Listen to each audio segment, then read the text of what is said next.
ಶುಕ್ರವಾರ ತಮಿಳುನಾಡು ಮುಖ್ಯಮಂತ್ರಿ ಜೋಸೆಫ್ ವಿಜಯ್ ಉಡುಪಿಯ ಕೊಲ್ಲೂರು ಮೂಕಾಂಬಿಕಾ ದೇವಿ ದೇವಸ್ಥಾನಕ್ಕೆ ಭೇಟಿ ನೀಡಿದರು. ದೇವಿಯ ದರ್ಶನ ಪಡೆದು ವಿಶೇಷ ಪೂಜೆ ಸಲ್ಲಿಸಿದ ವಿಜಯ್ ಬಳಿಕ ಮೂಕಾಂಬಿಕೆಗೆ ಬೆಳ್ಳಿಯ ಖಡ್ಗವನ್ನು ಅರ್ಪಿಸಿದ್ದಾರೆ. ಈ ಹಿಂದೆ ತಮಿಳುನಾಡಿನ ಮಾಜಿ ಮುಖ್ಯಮಂತ್ರಿ ಎಂಜಿಆರ್ ಚಿನ್ನದ ಖಡ್ಗದ ಕಾಣಿಕೆಯನ್ನ ನೀಡಿದ್ರು. ಇದೀಗ ಮುಖ್ಯಮಂತ್ರಿ ವಿಜಯ್ ಬೆಳ್ಳಿ ಖಡ್ಗ ನೀಡುವ ಮೂಲಕ ತಮಿಳುನಾಡು ರಾಜಕೀಯದಲ್ಲಿ ಸುದೀರ್ಘ ಕಾಲ ಆಡಳಿತ ನಡೆಸುವ ಸೂಚನೆಯನ್ನ ನೀಡಿದ್ದಾರೆ. ಮುಖ್ಯಮಂತ್ರಿ ಜೋಸೆಫ್ ವಿಜಯ್ 1.6 ಕೆಜಿ ತೂಕದ ಬೆಳ್ಳಿ ಖಡ್ಗವನ್ನು ಮೂಕಾಂಬಿಕಾ ದೇವಿಗೆ ಅರ್ಪಿಸಿದ್ದಾರೆ. ಇದಕ್ಕೆ ಕೊಲ್ಲೂರು ಮೂಕಾಂಬಿಕಾ ದೇವಳದ ಆಡಳಿತ ಮಂಡಳಿ ರಶೀದಿಯನ್ನ ನೀಡಿದೆ. ಇನ್ನು ತಮಿಳುನಾಡು ಮುಖ್ಯಮಂತ್ರಿ ಹಾಗೂ ನಟ ದಳಪತಿ ವಿಜಯ್ ಅವರು ಶ್ರೀ ಮೂಕಾಂಬಿಕಾ ದೇವಸ್ಥಾನಕ್ಕೆ ಪಂಚೆ ಬದಲು ಪ್ಯಾಂಟ್ ಧರಿಸಿ ಪ್ರವೇಶಿಸಿದ ಘಟನೆ ತೀವ್ರ ವಿವಾದಕ್ಕೆ ಕಾರಣವಾಗಿದೆ. ದೇವಸ್ಥಾನದ ಆಡಳಿತ ಮಂಡಳಿ ವಿನಾಯಿತಿ ನೀಡಿರುವ ಕ್ರಮಕ್ಕೆ ಭಕ್ತ ವೃಂದದಿಂದ ವ್ಯಾಪಕ ವಿರೋಧ ವ್ಯಕ್ತವಾಗಿದೆ.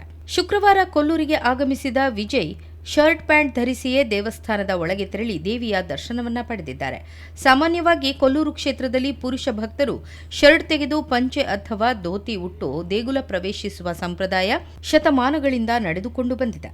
ವಿಐಪಿಗಳಿಗೂ ಈ ನಿಯಮದಿಂದ ವಿನಾಯಿತಿ ಇಲ್ಲ ಎಂಬುದು ಸ್ಥಳೀಯರ ನಂಬಿಕೆ. ಎಷ್ಟೇ ದೊಡ್ಡ ಹುದ್ದೆಯಲ್ಲಿದ್ದರೂ ದೇವರ ಮುಂದೆ ಎಲ್ಲರೂ ಸಮಾನರು. ಕ್ಷೇತ್ರದ ಸಂಪ್ರದಾಯ ಪದ್ಧತಿ ಪಾಲಿಸುವುದು ಎಲ್ಲರ ಕರ್ತವ್ಯ.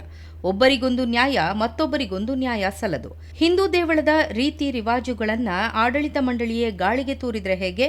ಸಂಪ್ರದಾಯಕ್ಕೆ ತಿಲಾಂಜಲಿ ನೀಡೋದು ಸರಿಯಲ್ಲ. ನಾಳೆ ಬೇರೆಯವರು ಇದೇ ನೆಪ ಹೇಳಿದ್ರೆ ಏನು ಮಾಡೋದು ಎಂಬುದು ಭಕ್ತರ ಅನಿಸಿಕೆಯಾಗಿದೆ.